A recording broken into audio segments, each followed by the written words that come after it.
আমি একাধিক জেনা করেছি, এখন আমার আল্লাহর কাছে ক্ষমা পাবো কি করে? আল্লাহ তাআলা রহম করুক।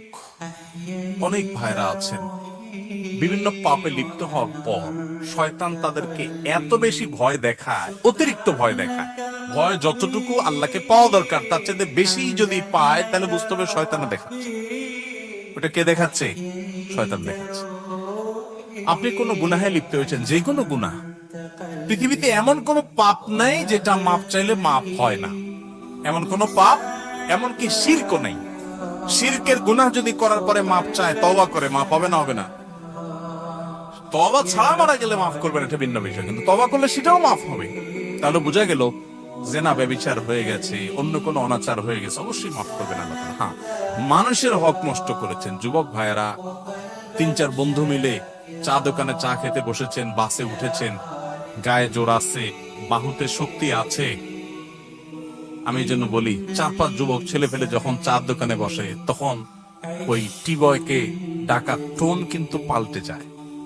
একা একা গেলে বিড়ালের মতো বলে, মামা 1 কাপ চা হবে? আর 4-5 জন গেলে কি বলে?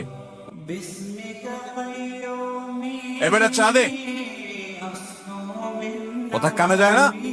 কতক্ষণ ধরে বসে রয়েছি, কারণ আশপাশে বন্ধু বান্ধব চা আছে, শুনলে একটু ভাব আসছে, তাই না?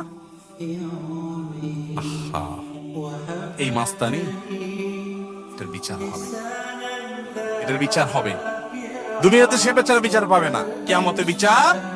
বুড়া বয়লে আপনি হাজী সাহেব হয়ে গেলেন, মাগার ওই যৌবন কালে যে মাস্তানি করে আসছেন, গুন্ডামি করে আসছেন, তার বিচার আল্লাহ।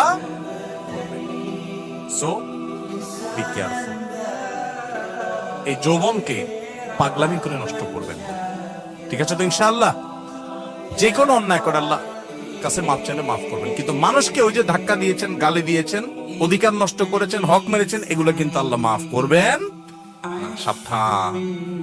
এই জন্য নবী করিম সাল্লাল্লাহু আলাইহি ওয়াসাল্লাম বলেছেন, সেদিন আসার আগে মাফ চেয়ে নাও, যেদিন কেউ কাউকে ছাড় দিবে না, কেউ কাউকে ছাড় দিবে না।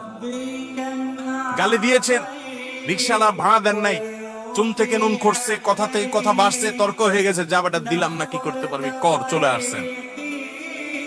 এটার ছাড় কিয়ামতের দিন হবে না। নবী সাল্লাল্লাহু আলাইহি ওয়াসাল্লাম বলেছেন, দুনিয়া থাকতে এগুলা মিটমাট করো, এই মামলা নিষ্পত্তি করো, তার হাত পায়ে ধরে মাপ চেয়ে এটাকে শেষ করে যাও।